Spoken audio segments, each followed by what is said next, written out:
tayari dan ajma.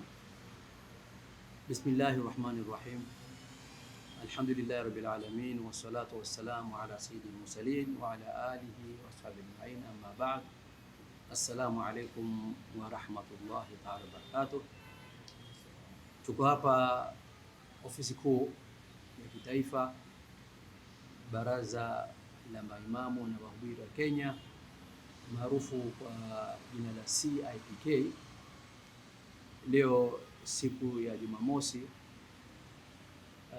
tarehe 13 Disemba 2025, ambapo ni sawia na tarehe ya Kiislamu tarehe 22 Akhir mwaka 1447.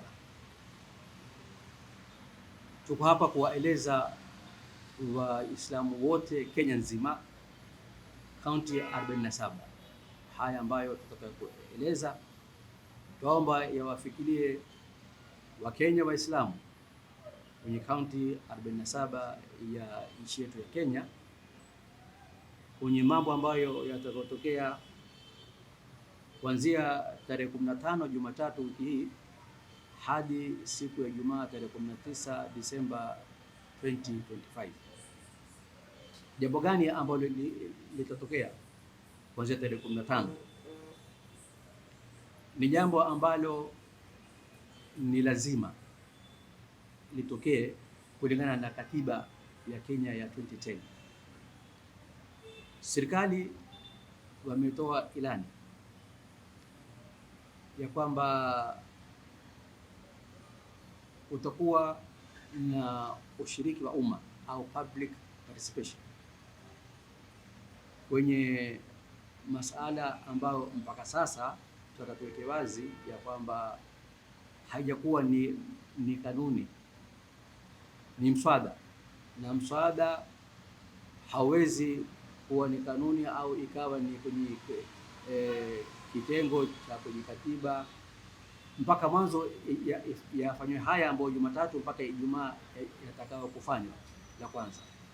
La pili, wakimaliza kazi yao hao makomishona waliokuwa hii kazi, matokeo yatapelekwa bunge na bunge watasikiza, na wabunge wetu tuwaomba na wao wasikize kwa makini, kwa sababu baada ya ushiriki wa umma kuna umuhimu wa bunge hususan wa Kiislamu, siku ambao huu mswada utapelekwa bungeni mwao, wasikize na wafuatilize na wapige kura kulingana na vile Waislamu Kenya nzima kaunti 47 walivyotaka.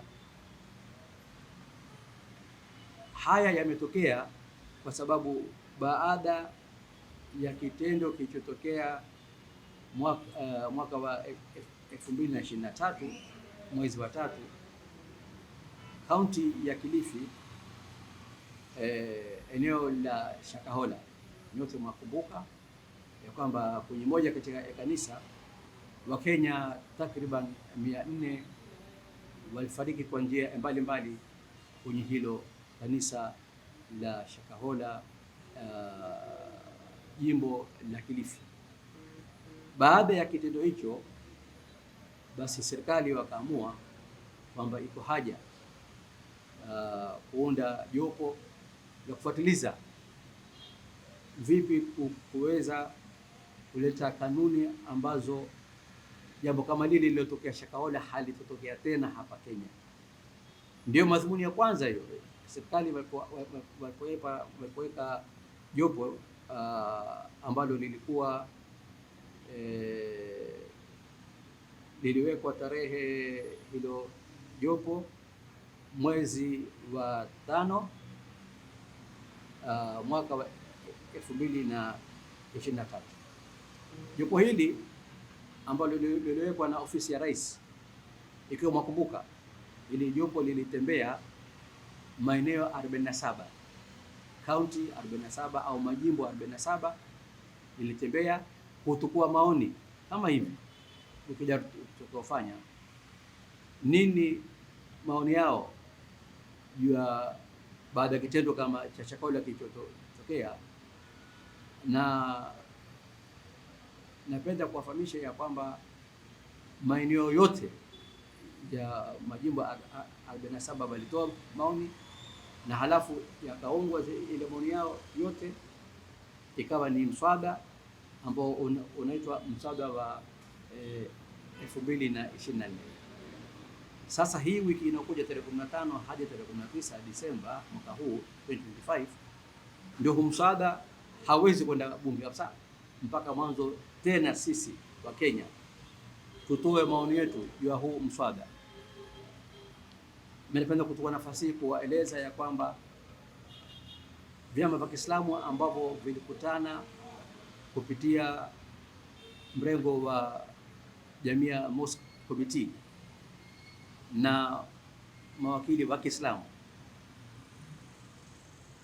tumetoa ripoti kikamilifu, na kwa jumla vikao hivyo vilikubaliana ya kwamba vyama vyote vya Kiislamu ambavyo vilikuwa kwenye mrengo wa Jamia Mosque kwamba huu mswada hivi ulivyo hatukubali, huu mswada hivi ulivyo hatukubali mpaka kuwe kuna marakibisho, na marakibisho yameandikwa kwa maandishi, na hii ndio maoni ambayo yaliotolewa kwamba mswada hivi ulivyo, vyama vya Kiislamu vyote ambao vilikusanyika kwenye mrengo uliopelekwa na ndugu zetu wa Jamia Mosque, kwamba mswada ulivyo hatukubali mpaka kuwe kuna marekebisho haya. Haya ni maoni ambayo ni kurasa 1, 2, 3, 4, 5, 6, ni kurasa 6 au ni kurasa 12 ukihesabu huku na huku. Sasa jukumu ni la kila chama cha Kiislamu na misikiti na taasisi zozote, madrasa, watu wanaofanya da'wa, watu wanaofanya wenzetu wahubiri, ni wakati na wao sasa kufika kulingana na ule mpangilio uliowekwa kuanzia tarehe 15 Jumatatu mpaka tarehe 19 Ijumaa. Twende tukatoe maoni yetu.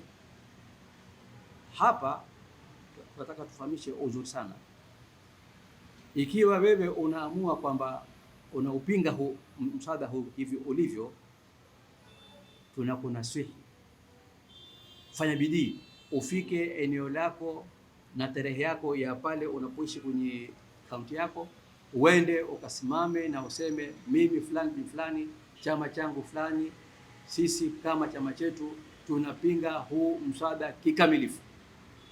Utafanya jambo zuri sana kama Muislamu.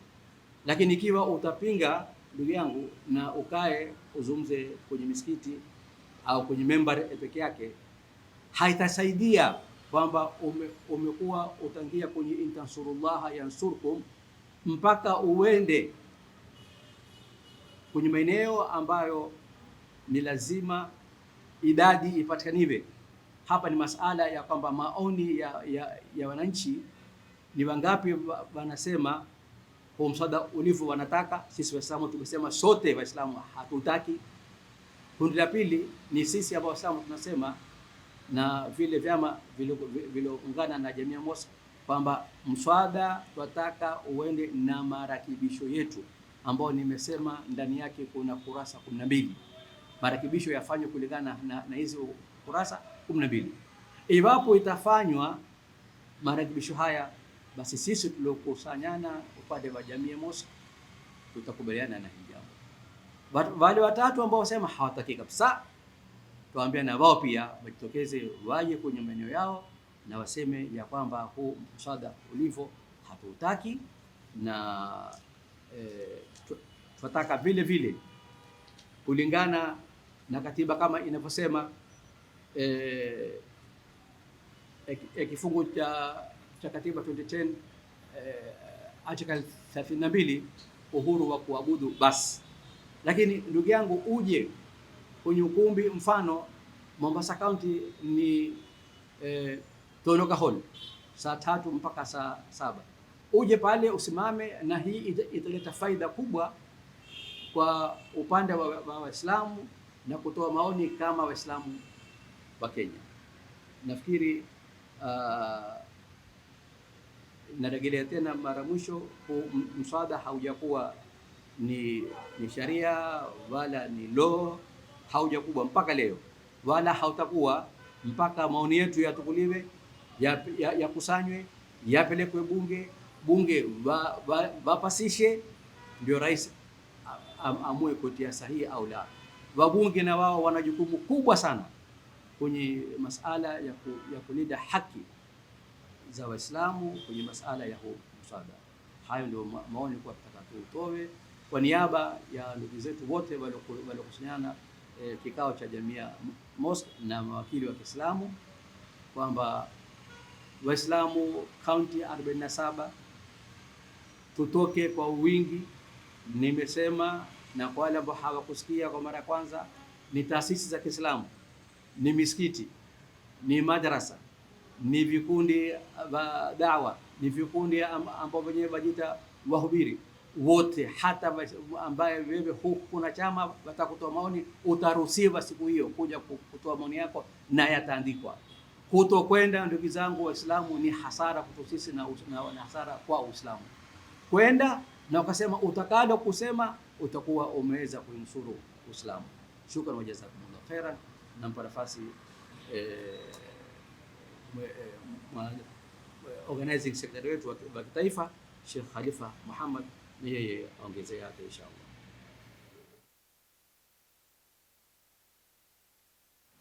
Bismillahir Rahmanir Rahim. Tunachukua fursa hii kuwajulisha Waislamu wote nchini Kenya especially ya kwamba kulingana na ilani iliyotolewa na serikali ya kuwa na vikao vya ushirika ambao kwamba vitachukua maoni kuhusiana na pendekezo la mswada unaotaka kupelekwa bungeni.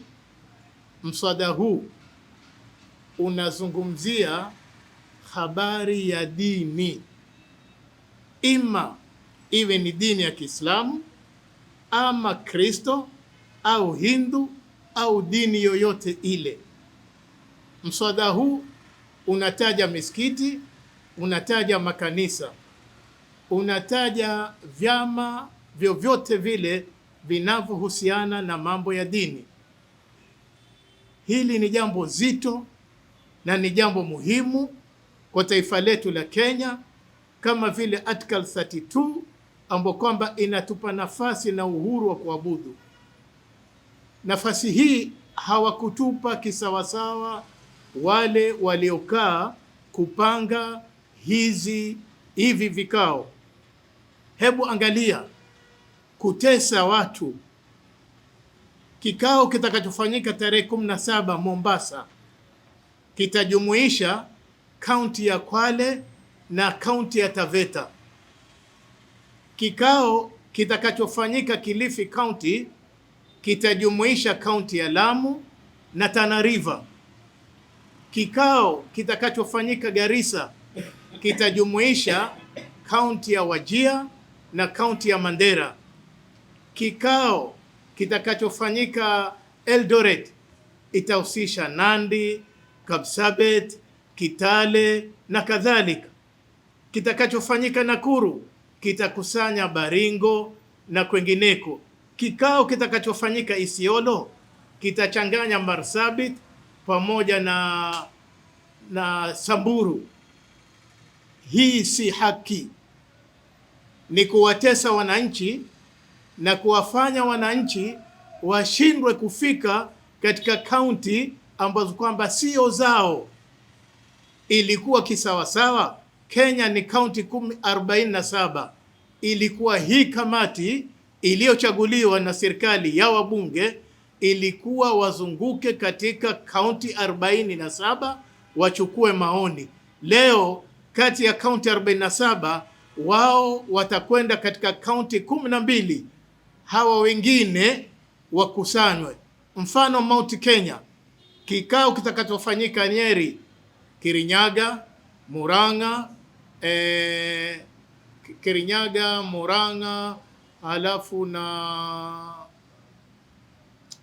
tuseme karibu kaunti 5 zote, Laikipia, Kirinyaga, Murang'a, Nyandarua, hawa wote wanatakikana wakusanyike tena siku ya Ijumaa tarehe 19 katika holi ambayo kwamba iko ndani ya mji wa Nyeri.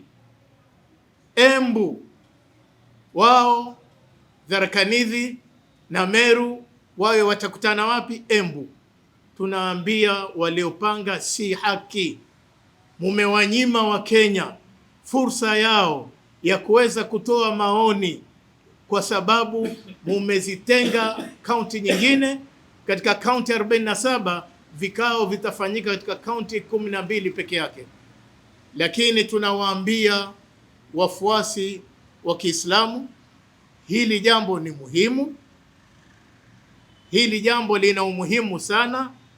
Yale yaliyomo ndani ya mswada huu hayakubaliki katika imani ya Kiislamu, katika kuendesha madrasa na misikiti na vyama vya Kiislamu.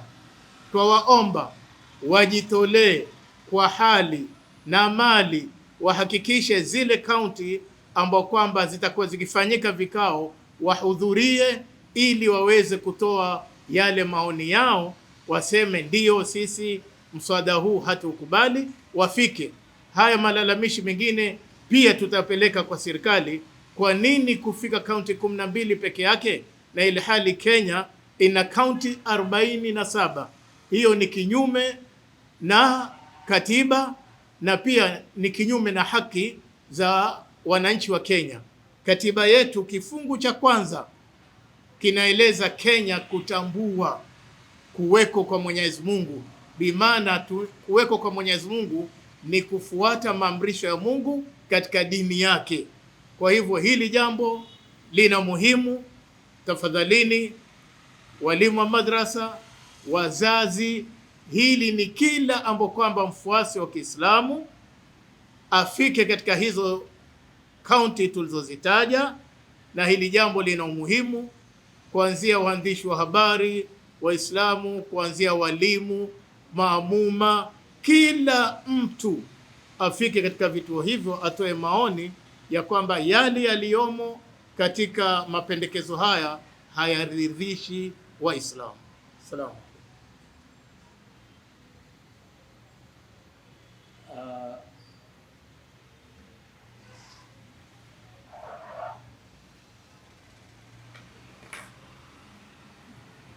Kuongezea aliyosema Sheikh Khalifa kwenye public participation au ushiriki wa umma, ukiangalia kifungu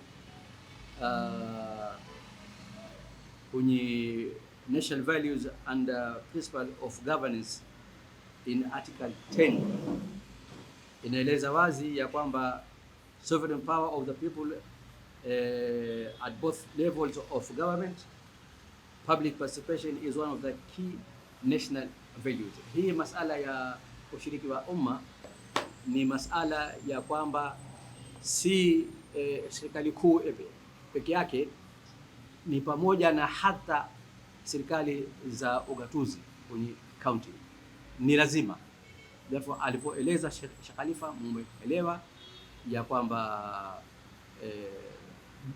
wengi ikiwa vituo viliwekwa havifiki hata thuluthi moja, basi ni hasara kubwa. Lakini sisi tuwarejelea ya kwamba Waislamu wajitokeze, wawate shughuli zao, wahakikishe kwamba wende wakatoe maoni yao kwenye mswada kabla haujafika bunge inshallah. Shukran wa jazakumullahu khairan. Hii ni An-Nisaa TV.